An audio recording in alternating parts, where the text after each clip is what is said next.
Hello guys, তোমরা সবাই ভালো আছো তো? আজকে তোমাদের কাছে বলবো উচ্চপদ প্রাপ্তি মন্ত্র, মানে চাকুরি স্থলে কিভাবে উচ্চপদ লাভ করা যায় তার মন্ত্র নিয়ে আলোচনা করব। কেমন? তাহলে চলো শুরু করা যাক। শুরু করার আগে লতার ডায়েরি চ্যানেলে যে সমস্ত বন্ধুরা আছো তাদের সবাইকে জানাই স্বাগত, আর যে সমস্ত নতুন বন্ধুরা যুক্ত হয়েছো তাদের সবাইকে জানাই স্বাগত। তাহলে চলো শুরু করা যাক। মন্ত্রটি উচ্চপদ প্রাপ্তি মন্ত্র। মন্ত্রটি হলো ওং নমো ভগবতে ত্রিলোচনং ত্রিপুরং দেবী অঞ্জনীম মে কল্যাণং কুরু কুরু সাহা। আবার বলছি, ওং নমো ভগবতে ত্রিলোচনং ত্রিপুরং দেবী অঞ্জনীম মে কল্যাণং কুরু কুরু সাহা।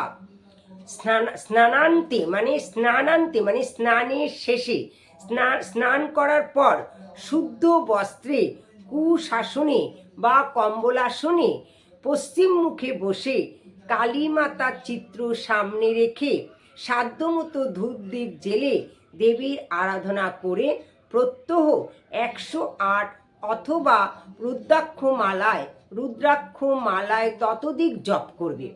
এইভাবে 21 দিন জপ করলে চাকুরি স্থলে উচ্চপদ লাভ হয়। তাহলে বুঝতে পারলে বন্ধুরা, চাকুরি স্থলে উচ্চপদ লাভ করতে গেলে তোমাদের কি করতে হবে? আমি তোমাদের কাছে যেই মন্ত্রটি বললাম সেই মন্ত্রটা যদি তোমরা স্নান করার পর শুদ্ধ আসনে বসে মন্ত্রটি জপ করো তাহলে দেখবে যে উচ্চপদ বা চাকুরি ক্ষেত্রে উচ্চপদ লাভ হবে। কেমন? তাহলে বন্ধুরা, আমার এই তথ্য যদি তোমাদের ভালো লাগে তাহলে তোমরা লাইক করবে, কমেন্ট করবে, শেয়ার করবে, আর লতার ডায়েরি চ্যানেলটা ভালো লাগলে সাবস্ক্রাইব করবে। আজ আসি, পরবর্তী ভিডিওতে আবার তোমাদের সাথে দেখা হবে। তোমরা ভালো থাকবে, সুখে থাকবে, পরিবারকে ভালো রাখবে। কেমন? Tata, by.